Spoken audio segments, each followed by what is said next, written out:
Hey guys, RJ here. Man oh man, do we have some things to discuss after that season finale.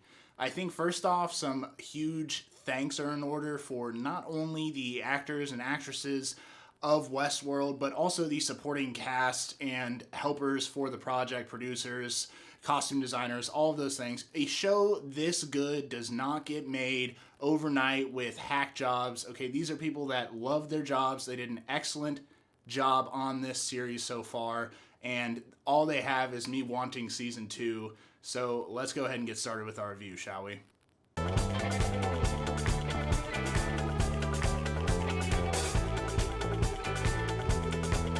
This season finale is called the Bicameral Mind, and this is in reference to a psychologist named Julian Jaynes that came up with a theory that back in the day of prehistoric man, with Neanderthals and Homo sapiens just wandering around, there is this theory that he came up with that instead of hearing their own voices within themselves, their conscious voices hearing themselves narrate, they actually thought that was the voice of the gods or a higher power.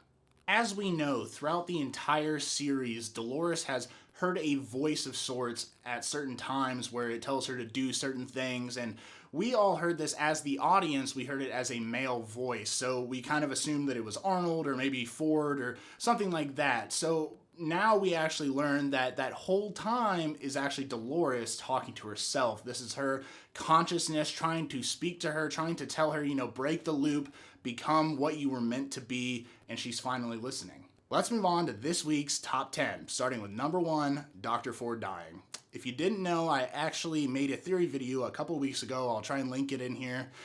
It basically talks about how Dr. Ford was going to die and why, and what actually ended up happening was nothing the way I predicted it to be. He ended up choosing his own death. He ended up choosing who did it, and I just love the way that they kind of brought about this huge circle that we got from the beginning of the show. It was a great idea. I love Jonathan Nolan for this.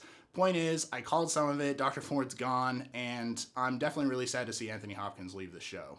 Number 2, Dolores is conscious at this point, and we end up learning that Dolores is actually the one that ended up killing Arnold, even though he actually requests it from her, and he does this because he believes that Dolores is now near consciousness or at consciousness, and he believes the park shouldn't open, so he thinks that if Dolores kills him, that the investors won't open the park and they'll be too scared.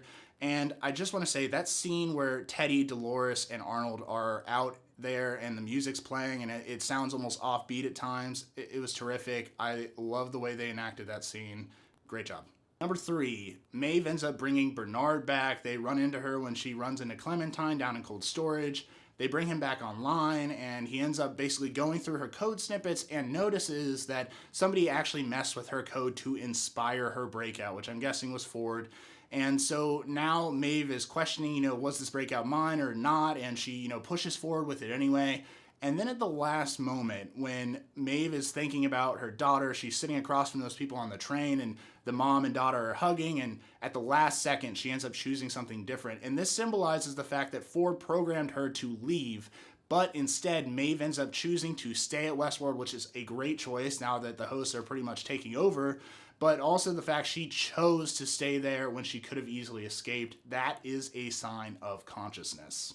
Number 4, the whole Wyatt backstory finally gets truthfully explained, and I thought it was really cool the way they wrapped this up in one nice little circle where Dolores ends up being Wyatt, and she's the one that was whispering in Teddy's ear to kill all of those hosts in the original town. And I just thought it was really neat the way that they kind of bring back the fact that Teddy is always after Wyatt in a sense and is always after Dolores, but in fact they're actually the same person.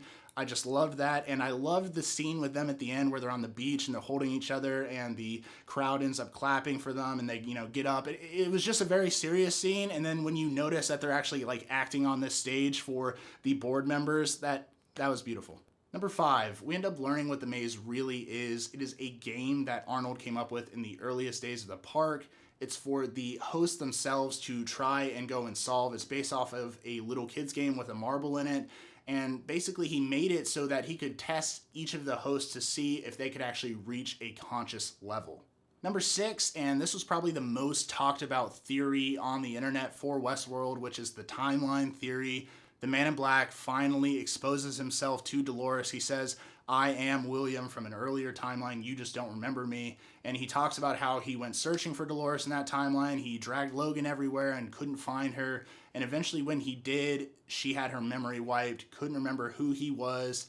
And that kind of destroyed him to a point where, I mean, he was already being screwed up. I mean, just look at some of the things he was doing to try and find her again. Even Logan was being super freaked out by him. Point is, he ends up telling her, you know, this wasn't the game that I wanted. I want something where you guys can actually fight back, where you guys are actually free. And by the end of the episode, he definitely gets what he wants. Number 7, I honestly cannot believe that characters like Felix and Sylvester actually ended up making it past this season. I mean, they could have died on their way back through Westworld after escorting Maeve out. And I did love when Hector's girlfriend like gives that kiss to Sylvester on the glass, and he's just like standing there freaking out. That was beautiful. Point is, I really thought they were going to die. Apparently that's not the case. I'm definitely not right about much of anything. Number 8, seems like Logan has finally gotten his, and I find it very ironic that at the beginning of the series I hated him so much, and I almost kind of feel bad for him in this final scene with William, where William finally shows that he's taking advantage, and he's going to be owning the park, and he's going to become this person that he's wanted to be his whole life. He sends Logan packing to the edge of the park with that horse. We don't actually get confirmation that Logan's dead, but it's pretty much implied that Logan ends up dying there, and that's why the Man in Black ends up getting more shares of the park and why he can do anything he wants. Point is, I don't think I'm going to miss Logan because I still thought he was super whiny and needy, but the way he died and the way him and William interacted for their final interaction was pretty rough.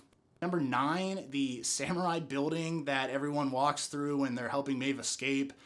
That has some huge implications. And also the note that Felix writes to Maeve on the location of her daughter, what it says on that note also has huge implications. I plan on doing a 1 or 2 part theory video for this. There's a lot of things this show could do with the information just kind of tossed out there and didn't really hit upon after that. But I really like the fact that they kind of just threw it in there and then moved on. Number 10, it seems as though the hosts are now in full control of Westworld. Dr. Ford has given an open challenge to humanity in that brilliant speech he gave at the end there where he says, you know, you guys haven't changed, you guys aren't willing to change, but the hosts, this next step perhaps in evolution, they're willing to change, they're willing to learn from their mistakes. Why can't you? And I have to say that the look on Bernard and Teddy's faces when Dolores starts like gunning people down after she kills Ford, gold, baby. I have to hand it to Jonathan Nolan. As I speculated last week in my theory video, I thought that they were going to throw us for a loop, pun intended, but I didn't know that they were going to come out in this direction. I really like the way that they brought forth that the hosts are now the contending people of the park. They're the ones in control.